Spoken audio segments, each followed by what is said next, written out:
तो आप सोचिए कि आज हम लोग की स्थिति क्या रहती।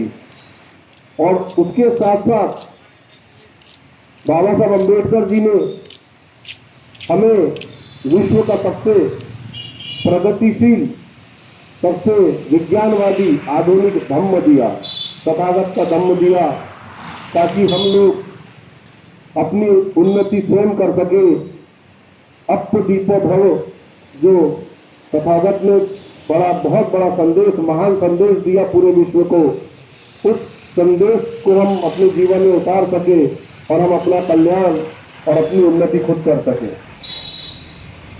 तो आज भारत, जो पहले सम्राट अशोक के समय बुद्धकालीन भारत या प्रबुद्ध भारत था, बाबा साहब अम्बेडकर जी का वही सपना है कि भारत को मैं पुनः बुद्ध का भारत बनाऊं।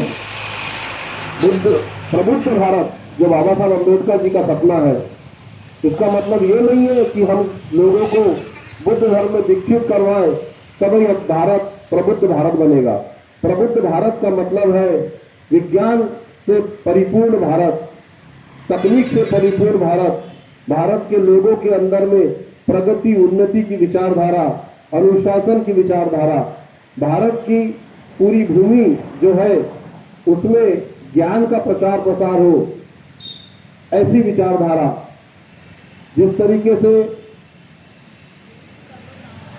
बुद्धकालीन भारत में जो विश्व गुरु था भारत, उसका कारण है कि भारत में नालंदा विश्वविद्यालय, तक्षशिला विश्वविद्यालय, विक्रमशिला विश्वविद्यालय, वल्लभी विश्वविद्यालय, ऐसे अनेकों विश्वविद्यालय थे जहां पर शिक्षा का प्रचार प्रसार होता था और अलग अलग प्रोफेसर अलग अलग विषयों पर शिक्षा दिया करते थे। और यही वो समय था जब भारत विश्व गुरु था, क्योंकि किसी देश को अगर शक्तिशाली बना सकती है तो वो सिर्फ और सिर्फ शिक्षा बना सकती है। और शिक्षा बहुत ही महत्वपूर्ण संसाधन है। आज अगर बाबा साहब अम्बेडकर जी ने हमें जो कुछ दिया है वो शिक्षा के आधार पर दिया है, इसलिए उन्होंने संदेश भी दिया कि शिक्षित हो, संगठित हो और संघर्ष करो। हमें इनके बताए हुए मार्ग, शिक्षित हो, संगठित हो, संघर्ष करो, इस पर निरंतर काम करते रहना है। हम लोग शिक्षित भी हो रहे हैं, हम लोग संगठित भी हैं और हम लोग निरंतर संघर्ष कर रहे हैं। और ये जो आज धरना है उसी संघर्ष का एक उदाहरण है कि आज पूरे बालाघाट जिले के बौद्ध अनुयायी, अम्बेडकर अनुयायी आज इस मंच पर है और अपनी विरासत के लिए आवाज बुलंद कर रहे हैं। ये जो विरासत है तथागत बुद्ध की, ये हम बौद्धों की विरासत है और ये हमारा अधिकार है कि महाबोधि महाविहार जो है, जो तथागत की ज्ञान स्थली है पूरे विश्व में, ये तथागत की भूमि के नाम से जाना जाता है। भारत, जब भी कोई भारत से बाहर जाता है तो एक ही बात बोलता है कि मैं बुद्ध के देश से आया हूं, क्योंकि भारत की पहचान अगर पूरे विश्व में है तो तथागत बुद्ध के नाम से ही है। और वो क्यों है कि तथागत ने जो प्रज्ञाशील, करुणा, न्याय और बंधुत्व का जो मार्ग दिया है, वही कारण है कि पूरे विश्व में भारत को तथागत बुद्ध के नाम से जाना जाता है, बुद्ध की धरती के नाम से जाना जाता है। आपको जानकारी होगी कि जब विवेकानंद जी भी गए थे तो पूज्य भंते अनाकारिक धम्मपाल जी, जिन्होंने ये महाबोधि महाविहार आंदोलन की शुरुआत की थी, उन्होंने बुद्धिस्ट मंच की तरफ से उनको जो महासम्मेलन हुआ था शिकागो में, उसमें बोलने का अवसर दिया था। और जब उन्होंने बोला तो बताया कि जो बुद्ध का जो संदेश है, बुद्ध का जो मार्ग है, वही इस कल्याण का मार्ग है।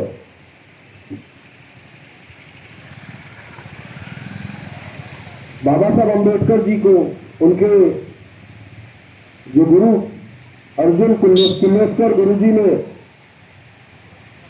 अर्जुन कृष्णा जी किर्लोस्कर गुरु जी ने जब तथागत बुद्ध से संबंधित एक किताब भेंट की थी, जब वो 5वीं क्लास उन्होंने उत्तीर्ण किया था, तब से बाबा साहब अम्बेडकर जी तथागत की ओर उनका ध्यान और उनको तथागत का प्रभाव उनके ऊपर रहा और तथागत को निरंतर वो जानते रहे, उनके मार्ग को जानते रहे। और आप देखेंगे जब भारत का संविधान उन्होंने लिखा तो उसमें भी तथागत के बताया हुआ मार्ग वो वहां पर झलकता है। वो पूरी तरीके से बुद्धिज्म पर आधारित है, प्रज्ञाशील करुणा बंधुत्व न्याय पर आधारित है, समता स्वतंत्रता बंधुत्व और न्याय पर आधारित है। और इसी तरीके से बाबा साहब अम्बेडकर जी ने बहुजनों के कल्याण के लिए बहुत तकलीफें उठाई, बहुत दुख सहे, अपने बच्चे कुर्बान किए, पर वो निरंतर कार्य करते रहे। अस्वस्थ होते हुए भी वो कार्य करते रहे। ऐसे बहुत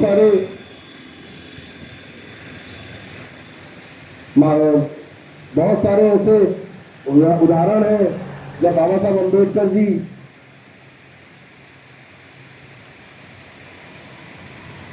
संघर्ष करते करते तो कभी कभी उनको ऐसा लगता था कि ये जो मैं कार्य कर रहा हूं, इसका आने वाली जो मेरी पीढ़ी है वो जिस सपने को लेकर के मैं कार्य कर रहा हूं, क्या वो पीढ़ी उसको साकार करेगी।